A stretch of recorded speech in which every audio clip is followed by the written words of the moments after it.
السلام علیکم، میں ہوں تنویر ناڈلا۔ تنویر ناڈلا پوڈ کاسٹ کی ایک اور ایپیسوڈ میں حاضر خدمت ہوں۔ دوستو، پاکستان اپنے انتہائی نازک دور سے، یہ تو ہم ہمیشہ سے سنتے آئے ہیں، نازک دور سے گزر رہا ہے، لیکن اب جو ہم سب دیکھ رہے ہیں واقعی پچھلے 2 سال میں پاکستان کی سیاست کا، پاکستان کی معیشت کا اور شاید سماجی طور پہ بھی پاکستان کا نقشہ بدل چکا ہے اور مزید بدلنے جا رہا ہے۔ اس سارے سینیریو میں کچھ کریکٹرز بہت اسپیشل ہوتے ہیں جن کا رول ہسٹری میں لکھا جاتا ہے اور جو کسی بھی قوم کو بنانے میں یا بگاڑنے میں اپنا رول پلے کرتے ہیں۔ تو آج میرے ساتھ ایک بہت خاص شخصیت موجود ہیں۔ آج سے تقریباً 2 سال پہلے جب عمران خان صاحب کی حکومت کو ہٹایا گیا ووٹ آف نو کانفیڈنس کے تھرو، تو یہ پہلے بندے تھے جن کو ہم منحرف اراکین بھی کہتے ہیں، جو منحرف ہوئے تھے، جنہوں نے خان صاحب کے اگینسٹ سٹینڈ لیا تھا اور پی ڈی ایم کو انہوں نے جوائن کیا تھا، اور اس کے بعد آج یہ پی ایم ایل نون کی ٹکٹ سے کنٹیسٹ کر رہے ہیں الیکشن NA 148 میں۔ ان سے پوچھتے ہیں کیونکہ ہسٹری میں میں سمجھتا ہوں کہ یہ آج کا پوڈ کاسٹ بہت زیادہ لرننگ کے لیے ہماری آنے والی نسلوں کے لیے امپورٹنٹ ہوگا۔ آج ہم ان سے پوچھتے ہیں کہ یہ جو پورا، جن کو خان صاحب رجیم چینج آپریشن کہتے ہیں، باقی کہتے ہیں کہ معمول کی کارروائی تھی، ووٹ آف نو کانفیڈنس تھا، اور اس کے ساتھ ان کا جو مقابلہ ہے وہ پاکستان کے سابق پرائم منسٹر یوسف رضا گیلانی کے ساتھ ہے۔ اس کے علاوہ علاقے کی سیاست، بہت سارا علاقہ جو ہے دیہاتوں پر مشتمل ہے۔ تو بہت سارے آج ہارڈ کوسچنز بھی ہم ان سے کریں گے، اور یہ ہمیشہ ویسے میرے ہارڈ کوسچن کو فیس کرتے ہیں۔ انہوں نے کبھی مجھ پہ قدغن نہیں لگائی کہ آپ نے یہ پوچھنا ہے، یہ نہیں پوچھنا۔ تو السلام علیکم۔ السلام علیکم جی۔ ڈیئر صاحب کیسے ہیں آپ؟ خیریت سے؟ فائن جی، تھینک یو جی۔ آج ملک احمد حسین ڈیئر صاحب میرے ساتھ موجود ہیں۔ آپ سے پہلا کویسچن جی، اور میں یہ ایکسپیکٹ کرتا ہوں کہ آپ ہومیوپیتھک جواب دینے کی بجائے ہمیں، کیونکہ دیکھیں یہ تاریخ لکھی جا رہی ہے، so you want the blunt answers? Blunt, بالکل آئی اسٹریٹ ٹرائی مائی بیسٹ انشاءاللہ جی۔ آج تک بہت سارے پرائم منسٹر آئے پاکستان میں، شاید کوئی ایک بھی اپنی مدت پوری نہیں کر سکا، بہت ساروں کو ریموو کر دیا گیا، ایک کو پھانسی لٹکا دیا گیا۔ کیا ہمارے ملک میں کیا ہے، کیا مائیں بانجھ ہیں؟ کیا آج تک کوئی ایک ایسا پرائم منسٹر نہیں آیا جو غدار نہ ہو؟ کیا یہ بھی ایک اور غدار تھے؟ غدار کی بات نہیں ہے، ڈی ٹریک ہو گئے تھے۔ ان کے جو ساتھی تھے انہوں نے ان کو ڈی ٹریک کر دیا۔ 1857 کی جنگ آزادی میں انگریزوں کے ساتھ مل کر ہمارے کچھ مسلمانوں نے شہید کیا تھا احمد خان کھرل کو۔ میں بھی کھرل ہوں، احمد حسین ڈیڑھ Kharal, I belong to Kharal tribe. ٹھیک ہے۔ تو یہ وہ لوگ تھے جنہوں نے انگریزوں کے ساتھ مل کے مسلمانوں کو شہید کروایا، اور وہی لوگ پھر ان سے رعایتیں لے کے اور آگے چلے، اور ان لوگوں نے کیموفلاج کر لیا، انہوں نے ڈیوائیڈ اینڈ رول کر لیا، اور ان قوتوں کو آگے نہیں آنے دیا جو پازیٹیو قوتیں تھیں۔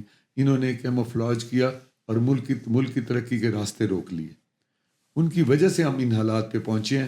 آج ان کی شکل یہاں پہ گیلانی اور قریشی کی صورت میں۔ آپ کہتے ہیں جی ایاک نعبد و ایاک نستعین سے آپ اپنی ہر سپیچ کا سٹارٹ لیتے تھے، مجھے اچھی طرح یاد ہے کیونکہ آپ کا تعلق میرے حلقے سے ہی ہے۔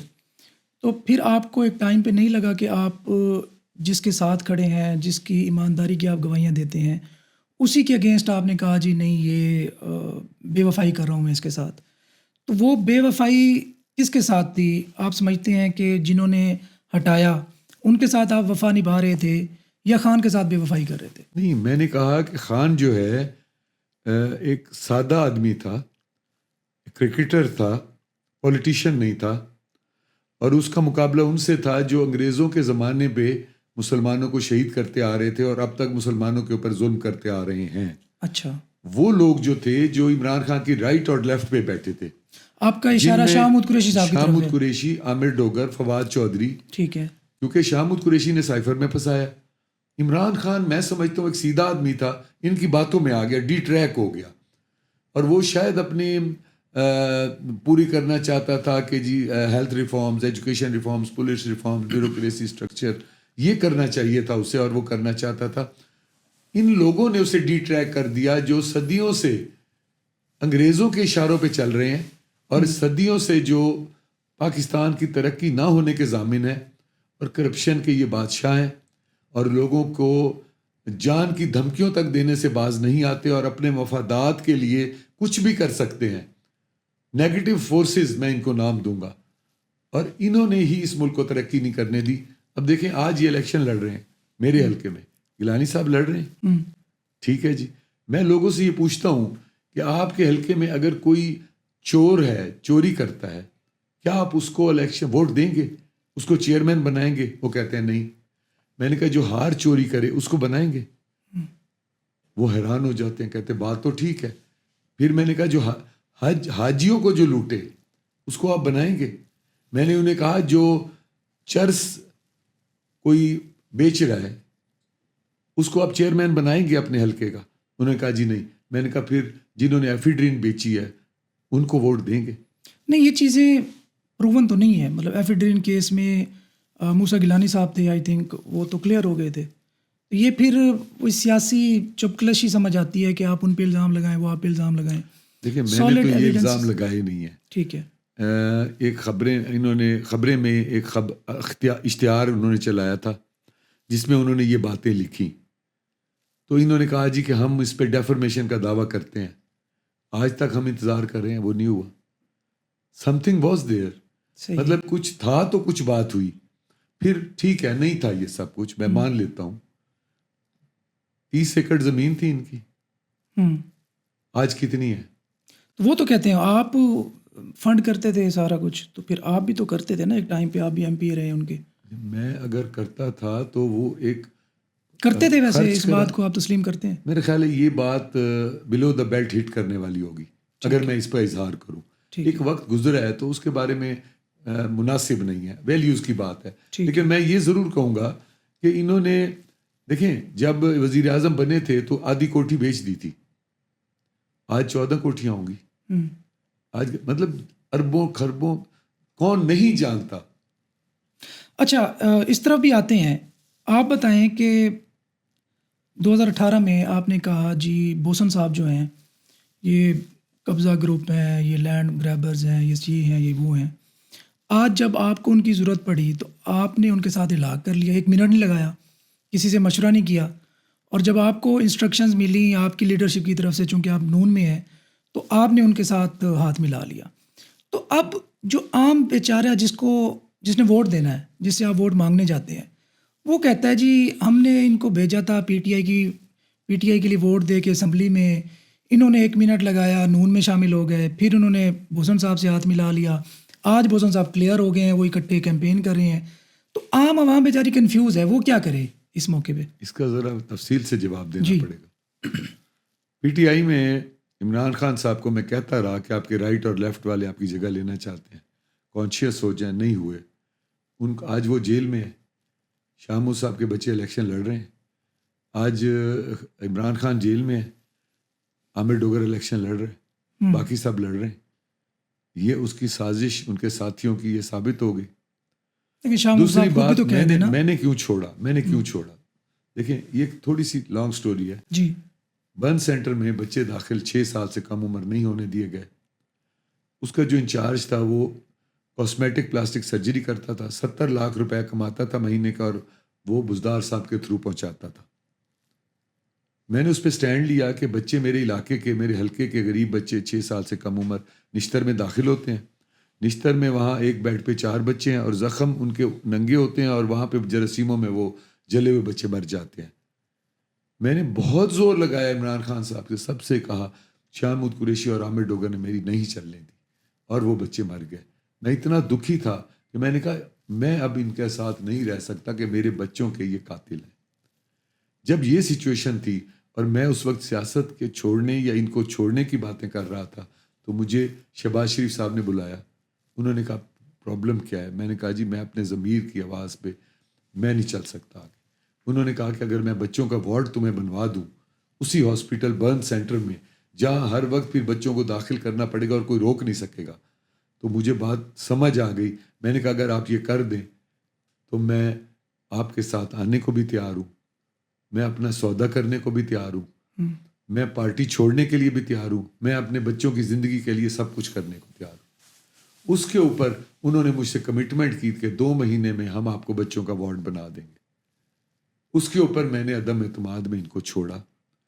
آج جا کے دیکھ لیں کہ برن سینٹر میں اگر بچوں کا وارڈ موجود ہے اور وہاں بچوں کا علاج ہو رہا ہے اور میرے بچوں کو زندگی مل رہی ہے تو مجھے دعا دے دیجیے گا، اور برن سینٹر میں اگر بچوں کو وارڈ نہیں ہوگا تو میں سیاست چھوڑ دوں گا۔ پوری دنیا کے جو موقر جریدے جن کو کہا جاتا ہے وہ کہتے ہیں اس وقت پاکستان کی GDP، پاکستان کا گروتھ ریٹ آلموسٹ 6% پہ جا رہا تھا۔ میں ایکسپرٹ نہیں ہوں لیکن مجھے اتنا پتہ ہے کہ اس وقت 6% تھا۔ جب آپ کی مطلب PDM کی گورنمنٹ آئی اس وقت شاید 2% سے بھی نیچے چلا گیا۔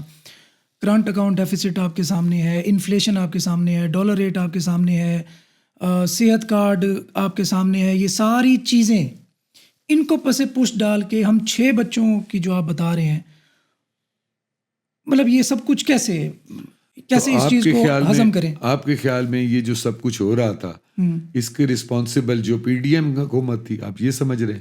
جو حکومت کر رہا تھا وہی تھا نا، اور کون تھا؟ دیکھیں، جو حکومت کر رہا ہوتا ہے وہ نہیں ہوتا۔ عمران خان صاحب نے خود بیان دیا تھا جب ان کی حکومت آئی تھی کہ لاسٹ گورنمنٹ کی ریپرکشنز اگلے 2 سال تک چلتی ہیں۔ ٹھیک ہے، پچھلی گورنمنٹ کے جو ڈیسیژنز ہوتے ہیں، فائنینشیل ڈیسیژنز، جو بھی ڈیسیژنز ہوتے ہیں، اس کا 2 سال تک اثر رہتا ہے۔ ٹھیک ہے، اس کا مطلب ہے 2 سال تک پچھلی گورنمنٹ کی کیا کرائے کا آپ کو بدلہ ملتا ہے۔ اگر اس فارمولے کو ہم لگائیں تو PDM کی حکومت میں جو کرائسس تھے اس کا جو ہے وہ اثر پچھلی حکومت کو جاتا ہے۔ IMF کے جو سائن ہوئے اور اس میں جو انہوں نے معاہدہ کر کے اور اس میں بددیانتی کی، اس پہ عمل نہ کیا۔ دیکھیں، ہمارے پاکستان میں ایک بات کر کے صبح کو مکر جاتے ہیں، شام کو بات کرتے ہیں، صبح بات کرتے ہیں، شام کو مکر جاتے ہیں۔ لیکن باہر ایسا نہیں ہوتا۔ وہاں جب ایک کمٹمنٹ آپ کرتے ہیں اور اس سے جب آپ پھر مکر جاتے ہیں تو وہ لوگ کبھی معاف نہیں کرتے آپ کو۔ You have to face the consequences, so you face the consequences. اگلے 1.5 سال میں انہوں نے آپ کو اتنا تنگ کیا کہ جو آپ نے وہ وعدہ کر کے ان سے توڑا تھا، انہیں یہ نہیں پتا تھا کہ عمران خان ہے یہ جو ہے، انہوں نے کہا جی پاکستان نے ہمارے سے وعدہ توڑا ہے، تو یہ تو اس کی ریپرکشنز تھیں۔ اور اگر آپ اس کو دیکھیں تو اب دیکھیں وہ PDM کے جانے کے بعد ڈالر کا ریٹ کم ہوا۔ اب PDM کی حکومت کے جانے کے بعد 2 سال ان کو بھی دیں نا، کہ وہ پچھلی گورنمنٹ کے ریپرکشنز تھے۔ ڈالر کا ریٹ کم ہوا، جہاز کا تیل کا جہاز رشیا سے آیا، مارکیٹس بنی بارڈر پہ، ایران کے اور پاکستان کے بارڈر پہ، تو مطلب اس میں حالات کچھ سنبھلے ہیں نا۔ تو PDM کی گورنمنٹ کے فوراً بعد ہی سنبھلے ہیں نا، تو اس میں شہباز شریف کو آپ دے سکتے ہیں کریڈٹ۔ یہ وہی لوگ ہیں نا جنہوں نے CPEC شروع کرایا تھا، جنہوں نے لوڈ شیڈنگ ختم کی تھی۔ اور کون سی حکومت نے یہ کارنامے کیے ہیں؟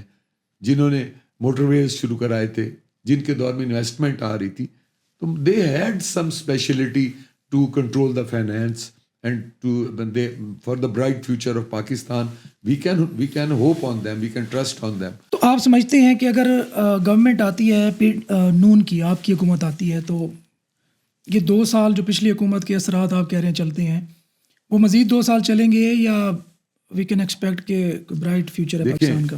PDM کی حکومت کے بعد اس حکومت میں کچھ بہتری آئی ہے، اور اسی کو ہم اگر فارورڈ کرتے ہیں تو یہ بہتری ہی آگے جا رہی ہے نا۔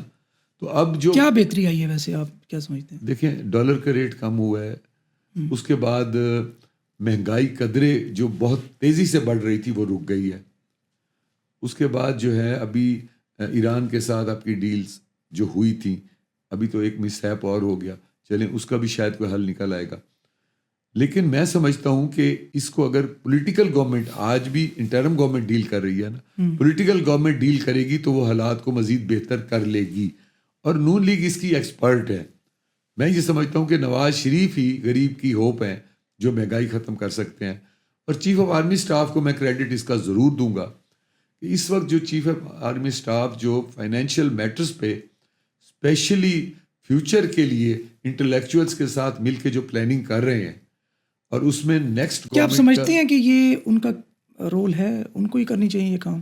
دیکھیں، پولیٹیشینس کا رول ہے مہنگائی، یا تو آپ یہ ایکسیپٹ کریں کہ پولیٹیشین فیل ہو گئے ہیں، نہیں کچھ کر پائے۔ پولیٹیشینس کا رول ہے مہنگائی ختم کریں، ہیلتھ ریفارمز لائیں، ایجوکیشن ریفارمز لائیں، پالیسیز بنائیں، اسٹرکچر ٹھیک کریں، اکانومی ٹھیک کریں۔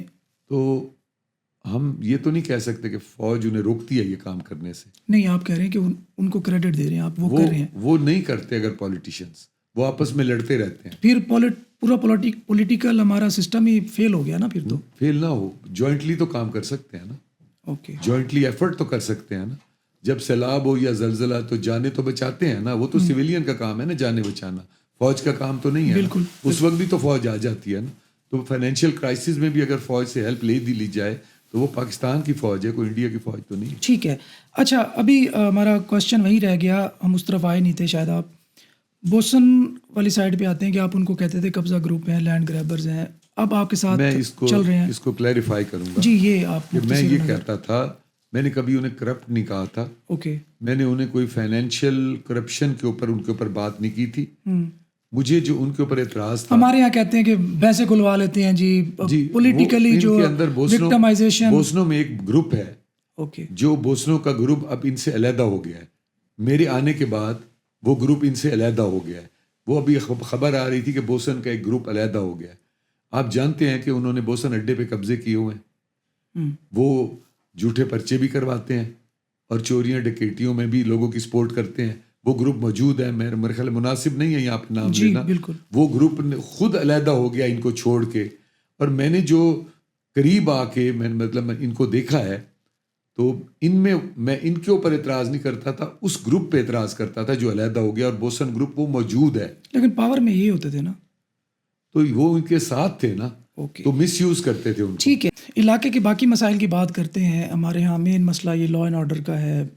اپنے ایس ایچ اوز بٹھائے جاتے ہیں, اپنے ڈی ایس پیز اور ایس پیز تک کو کوشش کی جاتی ہے کہ مینیج کیا جائے.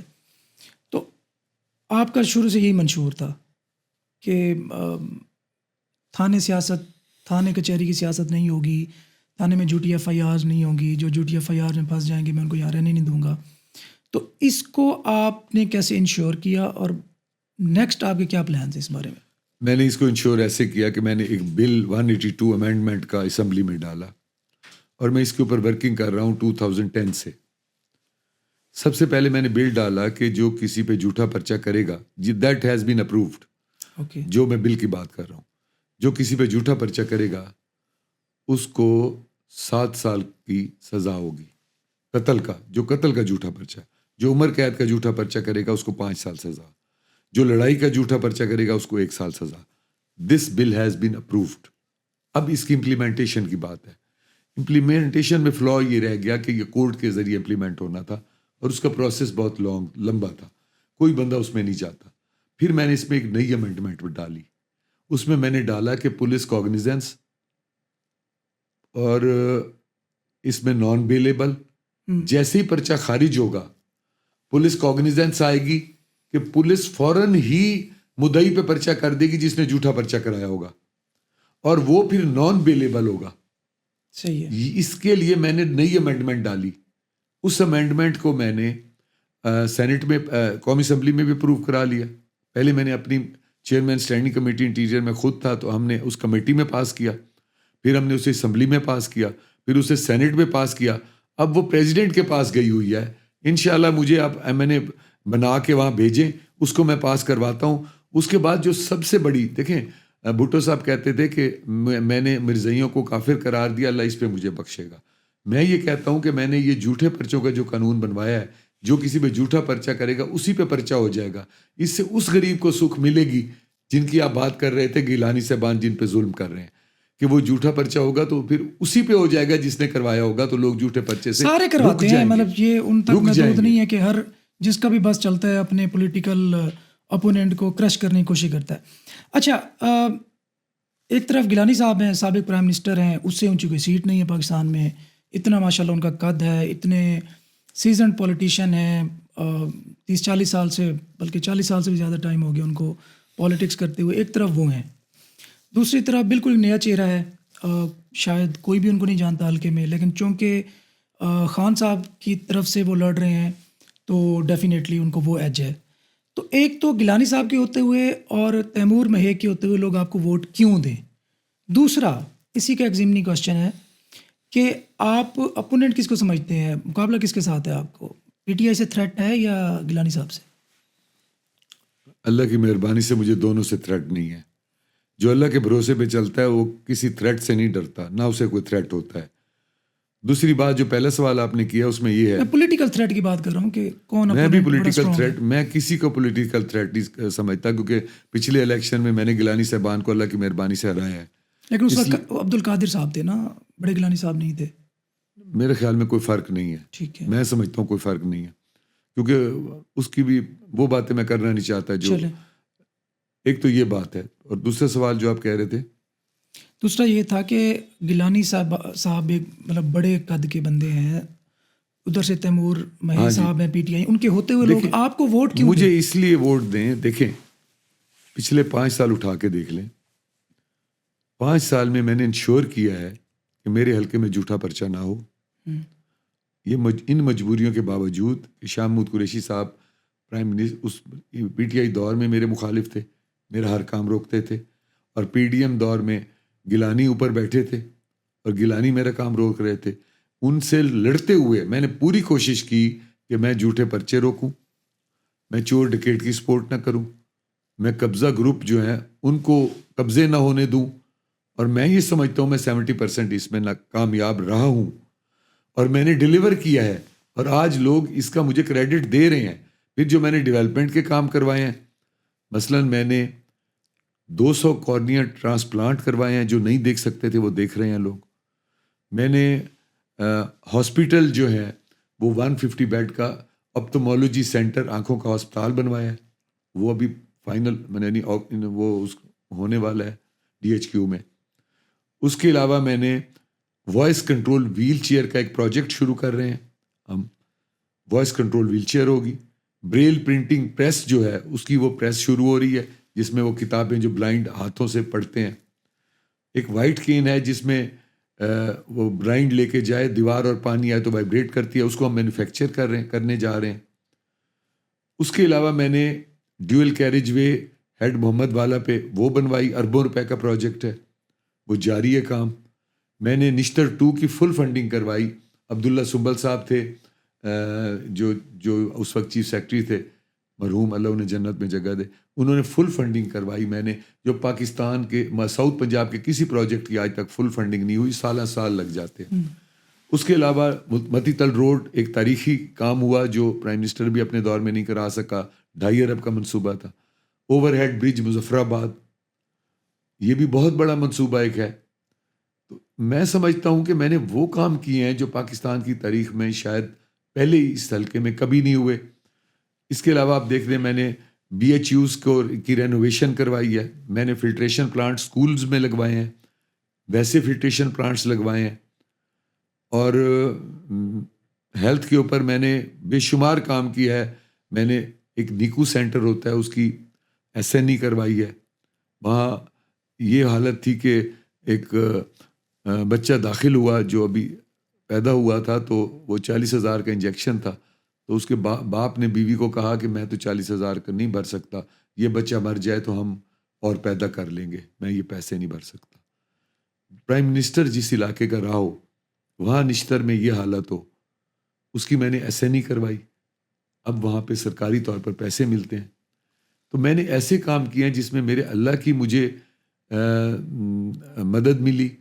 اور وہ غریب جو ڈائریکٹ یعنی برن سینٹر میں بچے آج ان کا علاج ہو رہا ہے, تو اس میں اللہ کا رول آ جاتا ہے. تو مزید اسی کو منشور اب کیا ہے؟ چلیں یہ تو آپ کے ڈیولپمنٹ کے کام. ابھی میں نے 2 منشور بنائے ہیں, میں بہت ہی سمپل چل رہا ہوں جی. پہلا منشور میں نے یہ بنایا ہے کہ پچھلے دور میں گیلانی صاحب وزیر اعظم رہے, تو انہوں نے صرف باغوں میں پکی سڑکیں بنوائیں تاکہ وہ سرائکی میں کہتے ہیں نا امب کو خینس نہ آوے. میں جو کر رہا ہوں میں غریب عوام کے لیے کر رہا ہوں. میں نے ایک مشن اپنا شروع کیا ہے. پچھلے جب MNA کے ٹائم میں نے 40% اپنے غریبوں کی گلیاں پکی کروائی ہیں اور سیوریج لگوائی ہے. اب عام طور پہ لوگ سمجھتے ہیں یہ چھوٹا کام ہے, میں سمجھتا ہوں یہ سب سے بڑا کام ہے.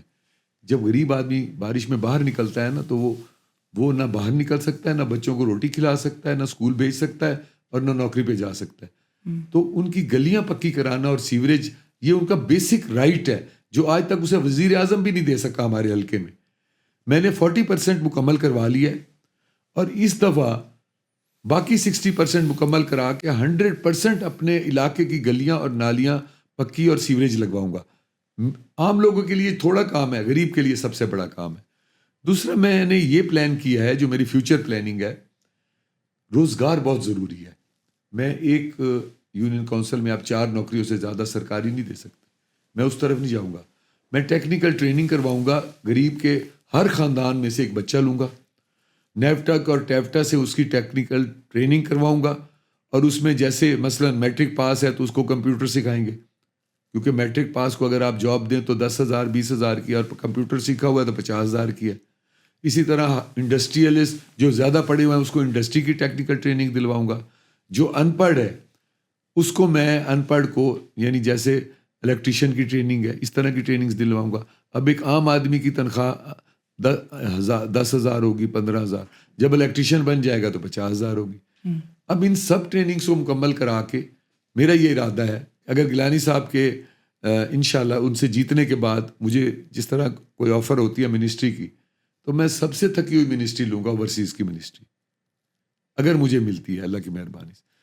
تو میں نے یہ پلان کیا ہے کہ اس میں لوگوں کو باہر بھجواؤں گا. یہ جو ٹیکنیکل لوگ ہوں گے ان کو میں باہر بھجواؤں گا. اور میرا ایم یہ ہے کہ میں اپنے حلقے کے ہر خاندان کے ہر خاندان کے ایک بچے کو باہر بھجواؤں, کیونکہ آپ زیادہ سے زیادہ لوگوں کو باہر بھجوا سکتے ہیں اور نیفٹیک اور ٹیفٹا کی ٹریننگ دے کے. اور میں سمجھتا ہوں جب وہ ان کے گھر خوشحالی آئے گی تو وہ بچے جب وہاں جائیں گے تو وہ اپنے زور پہ بھی 1-2 بچوں کو بلا لیں گے. تو اس طرح میرے حلقے میں ایک ترقی کا ایک نیا سفر شروع ہوگا. باہر سے ڈالرز یہاں آئیں گے, اس سے ملک کا فائدہ ہوگا. تو میرا تو یہ ہے کہ 2 باتیں, لوگوں کی گلیاں پکی کرانی, نالیاں جو ہے سیوریج لگوانی, اور دوسرے نمبر پہ ان کو جاب دلوانا. میرا یہ پروجیکٹ ہے فار دا نیکسٹ الیکشن. آپ نہیں سمجھتے کہ ایک کنسسٹنسی, آپ ہمارے ہمسائے ملک کی دیکھیں, 2014 سے ایک بندہ آ رہا ہے, پیچھے منموہن چلا, پوری ایک کنسسٹنسی آتی ہے, وہ اپنی پالیسیز بناتے ہیں, پالیسیز کو امپلیمنٹ کرتے ہیں, سب کو پتہ ہے کہ بھائی اس بندے نے بیٹھنا ہے, اتنے سال چلنا ہے. تو وہ کنسسٹنسی پھر کیسے آئے گی؟ کریشن آف پاکستان, میں اس طرف جاؤں گا آپ کے اس سوال کے جواب میں. میں یہ سمجھتا ہوں جو یہ پاکستان بنا ہے اس میں کچھ ملکوں کو چیک رکھنے کے لیے بنایا گیا ہے. اوکے. جو بہت بڑے بڑے ممالک ہیں ان کو چیک میں رکھنے کے لیے بنایا گیا ہے. میری ایک سوچ ہے, غلط بھی ہو سکتی ہے. چائنا لے لیں, ایران لے لیں, انڈیا لے لیں, افغانستان لے لیں, ان کو چیک ان پہ رکھنے کے لیے کچھ قوتوں نے اس ملک کو بنایا. اوکے. 71 تک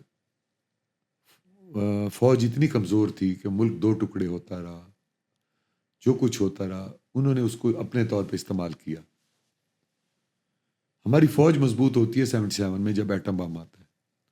اس کے بعد دنیا کی سب سے طاقتور فوج اور طاقتور ISI ہو جاتی. اس کے بعد سے ایک قطرہ بھی, ایک انچ بھی زمین پاکستان کی نہیں دی گئی. وہ ساری پلاننگ فیل ہو گئی. ایک پلاننگ کے تحت جو ملک بنا کہ ہم نے سب کو یہاں بیٹھ کے چیک کرنا ہے, وہ فیل ہو گئی.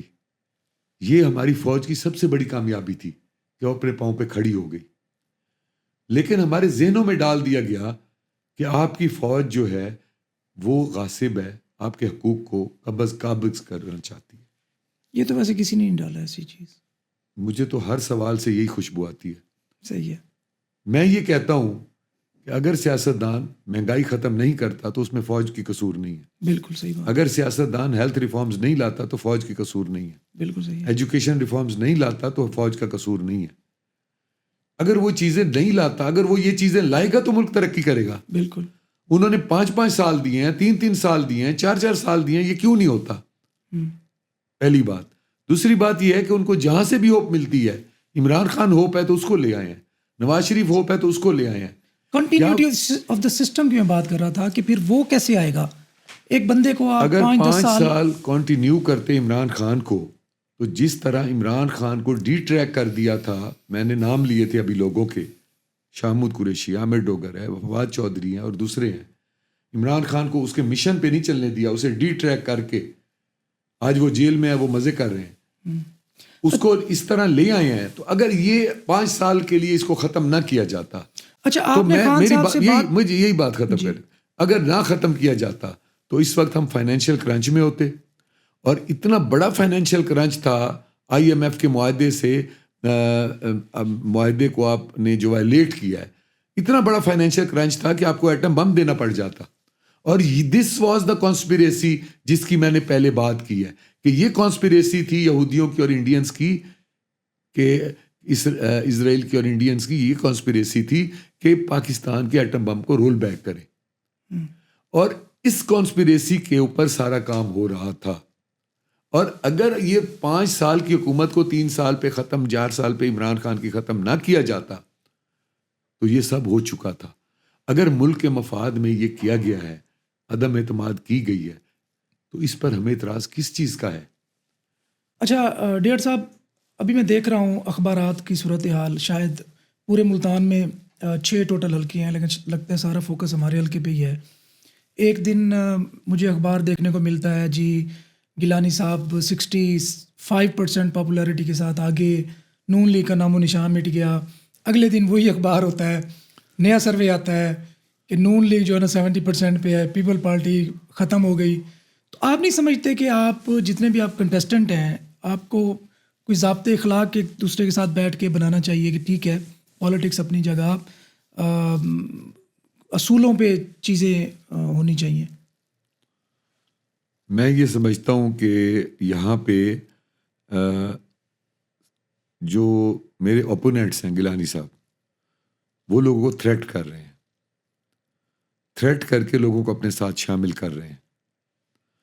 اور میرے پاس یہ بھی ثبوت ہے کہ ان لوگوں کو پیسے بھی دے رہے ہیں, پیسے دے رہے ہیں, تھریٹ کر رہے ہیں, اور اس کو مینیپولیٹ کر کے میڈیا میں اپنے سرویز لگوا رہے ہیں. گراؤنڈ لیول پہ جو صورتحال ہے, آپ قادر پور راما چلے جائیں, ان سے پوچھیں کہ گیلانی صاحب قادر پور راما میں انٹر ہوئے ہیں. اتنی مایوسی ہے ان کے لیے کہ وہ قادر پور راما میں انٹر بھی نہیں ہو سکے. عبد القادر پھر رہے, سوری حیدر پھر رہے. یہاں بھی کبھی کبھی وہ نکلتے ہیں, اور جب جاتے ہیں تو آگے زیادہ سے زیادہ 20 25 50 بندہ جتنے وہ ڈسہارٹ ہو رہے ہیں. تو اگر اس پوڈ کاسٹ کے تھرو اگر کیونکہ مے بی وہ بھی آئیں ہمارے پوڈ کاسٹ میں, تو کیا آپ کی طرف سے یہ ہے کہ اگر میں آپ کو ایک سجیشن دوں کہ آپ ضابطۂ اخلاق مقرر کریں سارے کنٹیسٹنٹ, اور یہ پورے پاکستان کے لیے قابل تقلید ہو, ہمارے یہاں سے شروع کیا جائے کہ ہم ایک دوسرے پہ جو ڈائریکٹ اٹیکس ہوتے ہیں یا یہ جو ڈسٹارٹیڈ فیکٹس ہوتے ہیں, فگرز ہوتے ہیں اخبارات میں, یہ ادھر ادھر یہ نہ دیے جائیں, تو آپ اس کو کیسے پازیٹیولی لے کے چلیں گے؟ دیکھیں, ڈسٹارٹیڈ فیکٹس تو ایک اور چیز ہے, اور ایک ہوتا ہے سچ. ٹھیک ہے, جو سچ ہے. اب دیکھیں گیلانی صاحب کی جو کرپشن ہے روز روشن کی طرح یہاں ہے. اب میں اگر سپیچ کرتا ہوں اور اس کا ذکر نہیں کرتا, لوگوں کو کیسے پتہ چلے گا؟ لوگوں کی یادداشت بہت کمزور ہے, یہ آپ جانتے ہیں. لوگوں کو یہ یاد دلانا پڑتا ہے, یہ جو ہار والا واقعہ تھا وہ یاد دلانا پڑتا ہے. میں نے ابھی ایک بندے سے پوچھا, وہاں لوگ ایک جلسے میں بیٹھے تھے, میں نے کہا بھائی آپ یہ بتائیں کہ آپ کوئی چوری اگر کرے اس کو چیئرمین بنانا پسند کریں گے؟ انہوں نے کہا جی بالکل نہیں, آپ یہ ذکر ہی نہ کریں. میں نے کہا چھوٹے چور کو تو آپ قبول نہیں کرتے, اور جس نے شہزادی نے ہار دیا تھا اور اس نے کہا تھا کہ یہ گھر بنائیں سیلاب زدگان کے لیے, اور وہ ہار جس نے چوری کیا اس کو تو آپ بری و ذمہ قرار دیتے ہیں. کیا وہ ٹی وی پہ نہیں دکھایا تھا کہ ہار ان سے برآمد ہوا تھا؟ اس کے ثبوت تو موجود ہیں نا. تو میں نے کہا بڑا جو چور ہے اس کو تو آپ ریلیف دے رہے ہیں, اس کو آپ ایم این اے بنانے کو تیار ہیں, اس کو آپ سینیٹر آپ نے بنا دیا ہے. اور جو ایک چھوٹا چور ہے, جو آپ کے گاؤں کا چھوٹا چور ہے, اس کو آپ کہہ رہے ہیں کہ ہم چیئرمین بھی نہیں بنائیں گے, اس کو آپ ایم این اے کے لیے ووٹ دے رہے ہیں. یہ کیا ڈبل سٹینڈرڈز ہیں؟ میں نے اب اس کو اگر آپ کہتے ہیں کہ یہ اس ضابطۂ اخلاق کے خلاف ہے, تو میرے خیال میں لوگوں کو سچ تو بتانے میں ضابطۂ اخلاق کی خلاف ورزی نہیں ہے. اور ویسے بھی اگر ایک دوسرے کی بات نہیں کرنی یا ایک دوسرے کی لوگوں کو نہیں بتانا کہ یہ مثلاً اب جو گیلانی صاحبان دھمکیاں دے رہے ہیں, جو دھمکیاں دے رہے ہیں لوگوں کو کہ اگر ووٹ نہ دیے تو میں تمہیں وہاں کھڑا کروں گا, تم سوچ نہیں سکتے. ابھی انہوں نے جو متی تل میں جو 5 ارب کی انویسٹمنٹ کی ہے, اور اس میں وہ پٹواری ایک وہاں پہ معطل ہوا ہے, اور ڈسمس ہوا ہے اور اس پہ 12 پرچے ہوئے ہیں, ان کو انہوں نے چھپایا ہوا ہے. اب یہ ایک روز روشن کی طرح سچ عیاں ہے. آپ ڈی سی صاحب سے انٹرویو کر کے پوچھ لیں کہ وہ پٹواری کیوں نہیں مل رہا. پوری پولیس جو ہے ملتان کی, ڈسٹرکٹ ملتان کی, وہ نہیں ڈھونڈ پا رہی. پوری جو انتظامیہ ہے ان کو وہ نہیں مل رہا. ایک پٹواری نہیں مل رہا جس پہ 12 پرچے ہیں اور وہاں لوگوں کی زمینیں رات کو سوتے ہیں, صبح کو اتر جاتی ہیں. اگر ہم اس کا ذکر کریں تو کیا یہ اس کے خلاف ہے؟ میرے کہنے کا مقصد یہ ہے کہ ظلم کے خلاف آواز تو اٹھانی پڑے گی. اچھا ڈیڑھ صاحب, میں آج سے آپ سے نا ایک وعدہ لینا چاہتا ہوں آج اس پوڈ کاسٹ کے توسط سے. میری بیسٹ وشیز آپ کے ساتھ ہیں, آپ جیتے ہیں اگر تو ایک وعدہ کریں کہ یہ لینڈ ریفارمز پاکستان کا جو مین مسئلہ ہے. میں پچھلے دنوں سی پی او صاحب کے پاس بیٹھا تھا تو وہ کہتے ہیں بھائی ہمارے پاس چوری چکاری کے, ڈکیتی کے, فائرنگ کے اتنے مقدمات نہیں ہیں, کیسز نہیں ہیں. ہمارے پاس لینڈ کے معاملات کے زیادہ کیسز آتے ہیں, ہم پہ زیادہ بوجھ ان چیزوں کا ہے. تھائی لینڈ مافیا کہیں, لینڈ ریفارمز کہتا ہوں. ریفارمز تو زرعی اصلاحات کو کہتے ہیں. میں ایک اور وعدہ کروں, لینڈ ریفارم زرعی اصلاحات کو کہتے ہیں. وہ مس انڈرسٹینڈنگ ہو جائے. نہیں, میں بتاتا ہوں آپ کو, میں لینڈ ریفارمز کی بات کر رہا ہوں. تھائی لینڈ میں, ملیشیا میں, فلپینز میں, انڈونیشیا میں, یہ ہم سے میں نہیں کہوں گا کہ ہم سے بڑے ملک ہیں, ہم سے زیادہ ترقی یافتہ ہیں, ہم سے زیادہ امیر نہیں ہیں. وہ لینڈ ریفارمز لینڈ ریفارمز یہ ہیں بیسیکلی کہ آپ کی جو یہ زمینوں کے ہمارے ہاں یہ مسئلے ہیں, ون ڈے تقسیم میں آپ کے غلط رجسٹری ہو گئی, غلط انتقال ہو گئے. پٹواری یہاں کا سب سے بڑا پرائم منسٹر سے بھی زیادہ طاقتور بندہ ہے. یہ لینڈ ریفارمز یہ پولیٹیشین نہیں ہونے دیتا, یہ میں آپ کو بتا رہا ہوں. یہ مین ہمارے ہرڈل ہی یہی ہیں تاکہ کل کو یہ اپنے مفاد کے لیے یوز کر سکیں. آج آپ یہاں مجھ سے وعدہ کر کے جائیں کہ اگر اللہ تعالیٰ نے آپ کو طاقت دی تو آپ ان لینڈ ریفارمز پہ ضرور کام کریں گے. یہ ون ڈے شنڈے یہ ساری چیزیں ہمارے ہاں 1860 کا قانون چل رہا ہے, آپ کو اس بات کا پتہ ضرور ہوگا. 1860 اس کی کچھ امینڈمنٹس ہوئی 1960 میں, 1962 میں, پھر آ کے 1998 میں کچھ زمینیں ایڈ کیے گئے اپنی مرضی کے مطابق.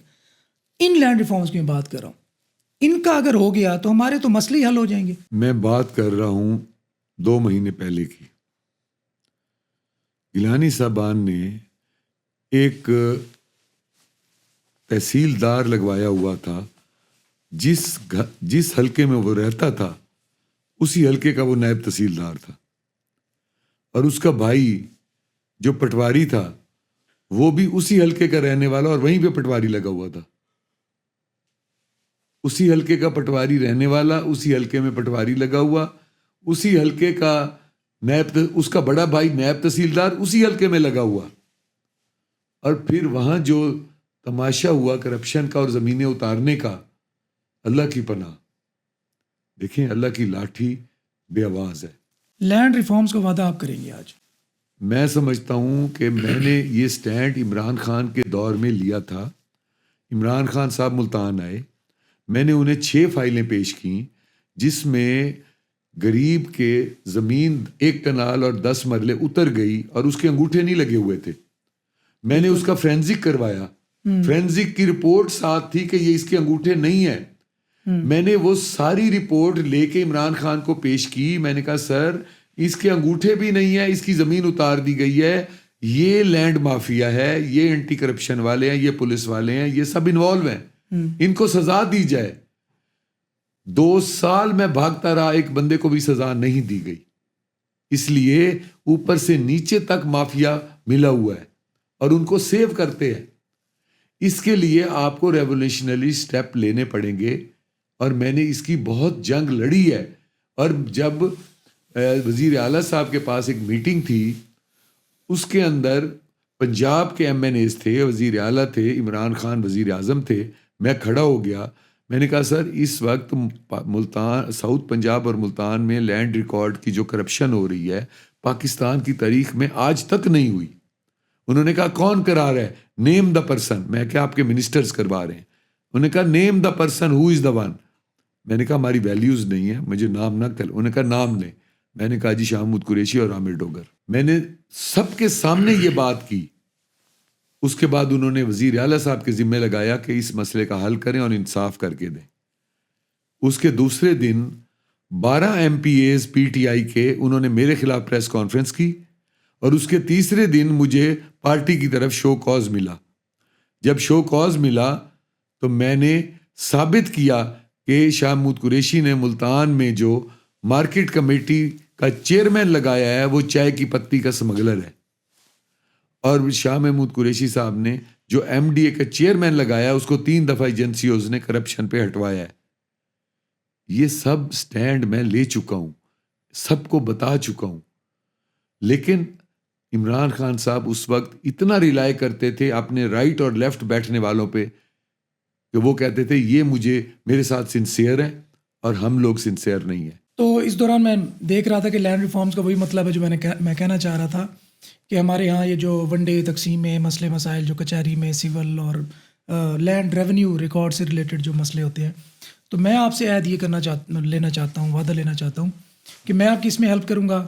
میں ملیشیا کا، تھائی لینڈ کا، فلپینز کا، انڈونیشیا کا، میں سب کا یہ جو انہوں نے لینڈ ریفارمز کی ہیں ان کو اسٹڈی کر کے آپ کو ایک کمپریہنسو رپورٹ بنا کے پورا پرپوزل دوں گا، آپ اس کو پٹ کریں گے اور اس پہ ایفرٹ کریں گے، یہ آپ آج مجھ سے وعدہ کریں گے۔ This is the mission of my life, کہ اس طرح لوگوں کو لینڈ مافیا سے بچانا۔ اور یہ لینڈ مافیا وہ ہے جو جس کے اندر اینٹی کرپشن ہے، جس کے اندر پولیس ہے، اور جس کے اندر لینڈ مافیا خود ہے۔ یہ لوگوں کی زندگیاں لے گیا ہے۔ میں نے کئی لوگوں کو خودکشیاں کرتے دیکھا ہے۔ بالکل۔ ایک بندے کی صبح کو ایک بندہ گیا اپنے بجلی کا بل لینے، تو اسے پتہ چلا کہ اس کی 1 کنال زمین تھی وہ اتر گئی۔ جب واپس آیا تو اس کو ہارٹ اٹیک ہو گیا۔ And he was on death bed and he was going to die. When I went to him تو میں نے اسے کہا اگر آپ کو میں زمین نہ دلوا سکا میں آپ کی جنگ لڑوں گا، میں اپنی دوں گا۔ اس کو کچھ ڈھارس ہوئی، اس کو سمجھایا، اس کو لے آیا، اس کا علاج کروایا اور اس کا کیس لڑا۔ انہی کے کیسز لے کے میں عمران خان کے پاس گیا تھا۔ لیکن میں نے آپ کو بتایا کہ عمران خان کے جو رائٹ اور لیفٹ والے لوگ ہیں اس نے ان باتوں کو سوچنے ہی نہیں دیا۔ وہ چونکہ نان ٹیکنیکل انسان تھا، اسے پولیٹکس کا ایکسپیرینس نہیں تھا، اور نہ انہیں یہ پتہ تھا کہ اس کے ڈیل کرنے کا کیا طریقہ ہے۔ تو یہ لوگ جو تھے یہ تو انگریزوں کے وقت کے سیکھے ہوئے لوگ ہیں۔ انہوں نے جس طرح اسے ڈیٹریکٹ کیا ہے، میں سمجھتا ہوں ایک اچھے انسان کو ضائع کروایا ہے۔ اور آج وہ جس دوراہے پہ جا کھڑا ہوا ہے اور اس سے جو جرم انہوں نے کروائے ہیں، تو میں سمجھتا ہوں کہ یہ ہمارے لیے افسوس کا مقام ہے کہ ایک اچھے آدمی کو جو اس ملک کے لیے بہتر کر سکتا تھا، اداروں کے خلاف کھڑا کر دیا، اس کو سیکیورٹی رسک بنا دیا، اس کے منہ سے وہ الفاظ نکلوا دیے جو میں سمجھتا ہوں کہ شاید BJP بھی نہیں کہتی تھی۔ اس کی نادانی ہے۔ میں اس کو نہیں کہوں گا کہ عمران خان اس میں مجرم ہے، میں اسے کہوں گا کہ اس کی نادانی ہے عمران خان کی، اس کی مطلب وہ کیا کہتے ہیں کہ وہ لوگوں کی پہچان نہیں کر سکتے۔ چلیں اس کا ٹائم گزر گیا، اب آپ پاور میں بھی ہوں گے، آپ کہہ رہے ہیں میں نے منسٹری بھی ڈیسائیڈ کر لی ہے کون سی لوں گا۔ لینڈ ریفارمز والا معاملہ آپ لے کے جائیں گے، یہ آپ سمپل ورڈ میں وعدہ کر لیں۔ This is the mission of my life, I am giving you my words, انشاءاللہ کہ میں اس کے لیے جہاد کروں گا اور اس کے لیے اسمبلی میں۔ اچھا آخری کویسچن آپ سے، آپ 1122 کے لیے آپ نے کوئی اپنی پراپرٹی مختص کی ہوئی ہے، تو اس کا اکثر آپ ذکر کرتے تھے، اس کے بارے میں ذرا ڈیٹیل سے بتائیں۔ دیکھیں جو متی تل اور ادھر کا علاقہ ہے، زیادہ تر دیہی علاقہ ہے، دیہی علاقہ اور آب کبیر والا ٹائپ کا اس طرح کا علاقہ، تو ادھر جو ہے نا 1122 جاتی تھی کمہارا والا چوک اور کلمہ چوک سے، تو وہاں تک جاتے جاتے نا لوگوں کو ہارٹ اٹیک ہو جاتا تھا، تو وہ پھر اللہ کو پیارے ہو جاتے تھے، یا کوئی ایکسیڈنٹ ہوتا تھا تو تب تک وہ مطلب ڈیلے آتا تھا۔ ہاں، تو میں نے یہ سوچا کہ کچھ ایسا کروں کہ جس سے میں آخرت کے لیے بھی کوئی سامان پیدا کروں۔ تو میں نے سول سیکریٹریٹ کے سامنے میں نے 4 کنال زمین دی جہاں پہ رائل آرچرڈ ہے، اور وہ 50 لاکھ مرلہ کمرشل لینڈ ہے، اور 40 کروڑ کی وہ زمین ہے جو میں نے دی، اپنے نام سے میں نے ٹرانسفر کی۔ تو میں یہ سمجھتا ہوں کہ یہ میری آخرت کے لیے ہے، اور میں نے یہ جو دی ہے تو اس سے لوگوں کی جانیں بچیں گی، اور میں جب اس دنیا میں نہیں بھی ہوں گا اور لوگوں کی جانیں بچ رہی ہوں گی تو اللہ تعالیٰ اس کا اس وقت بھی مجھے اجر دے رہا ہوگا۔ آخری مختصر جواب دیں گے، دوبارہ یہ سوال پوچھ رہا ہوں، لوگ پی ٹی آئی کو، پیپلز پارٹی کو ووٹ کیوں نہ دیں؟ آپ کو کیوں دیں؟ ان کو چھوڑیں وہ کیسے ہیں، آپ کو کیوں دیں؟ مجھے اس لیے دیں کہ میں نے پولیٹکس کے اس علاقے میں نارمز چینج کر دیے ہیں۔ یہاں پہ جو لوگ ووٹ دیتے تھے وہ ڈر کی وجہ سے ووٹ دیتے تھے، جیسا کہ میں نے آپ کو بتایا کہ گیلانی صاحبان دھمکیاں دے کے ووٹ لے رہے ہیں۔ میں نے لوگوں میں ڈر ختم کیا ہے۔ آپ جا کے اب وہاں پہ کہیں بھی انٹرویو لے لیں تو لوگ یہ کہیں گے کہ ہم آزادی سے ووٹ دے رہے ہیں، یا ہم سوچ کے بتائیں گے ہم کس کو ووٹ دیتے ہیں۔ پہلے وہ ڈر کی وجہ سے کہتے تھے ہم گیلانیوں کو ووٹ دے رہے ہیں، اب وہ یہ کہیں گے کہ ہم سوچ کے بتائیں گے۔ اگر اس کا مطلب ہے سوچ کے بتائیں گے تو وہ آزاد ہیں۔ میں یہ سمجھتا ہوں کہ میں نے اپنے دور میں لوگوں کے اوپر جو ظلم تھا، جھوٹے پرچے، چور ڈکیٹ کی سپورٹ اور قبضہ، وہ ختم کیے ہیں، اور میں نے لوگوں کو ڈیلیور کیا، میں نے ماسز کو ڈیلیور کیا ہے، میں نے ہیلتھ پہ کام کیا، میں نے ایجوکیشن پہ کام کیا ہے، میں نے پولیس میں جو ہے انصاف کو وہ کیا ہے، جھوٹے پرچے ختم کیے ہیں۔ تو یہ چیزیں جو ہے نا وہ غریب کو فائدہ دے گئی ہیں، اس غریب کو کہ جس نے اصل میں مہر لگانی ہوتی ہے، جس میں ووٹ دینا ہے، وہ غریب جو ہے نا وہ مجھ سے پیار کرنے لگ گیا ہے۔ وہ اس غریب کا پیار جو ہے وہ انشاءاللہ تعالیٰ مجھے یہ الیکشن جتوائے گا، اور جو یہ کیلکولیشنز ہیں انشاءاللہ تعالیٰ جو میری لیڈ ہوگی وہ لوگوں کی سوچ سمجھ سے باہر ہوگی۔ چلیں جی، انشاءاللہ تعالیٰ ان کو ایک دفعہ پھر اگر یہ پاور میں آتے ہیں، ایک دفعہ پھر انشاءاللہ تعالیٰ ان کو انوائٹ کریں گے، اور آج جو انہوں نے باتیں کی وہ ان کے سامنے یہاں پہ چلائیں گے، اور پھر ان سے پوچھیں گے کہ کیا آپ کو آپ کے کیے گئے وعدے، آپ نے جو منشور بیان کیا تھا، کیا اس پہ عمل پیرا ہیں یا نہیں ہے۔ سر، وش یو بیسٹ آف لک، آپ کا بہت شکریہ آنے کا۔ اوکے جی، ملتے ہیں نیکسٹ پوڈ کاسٹ میں۔ اللہ حافظ۔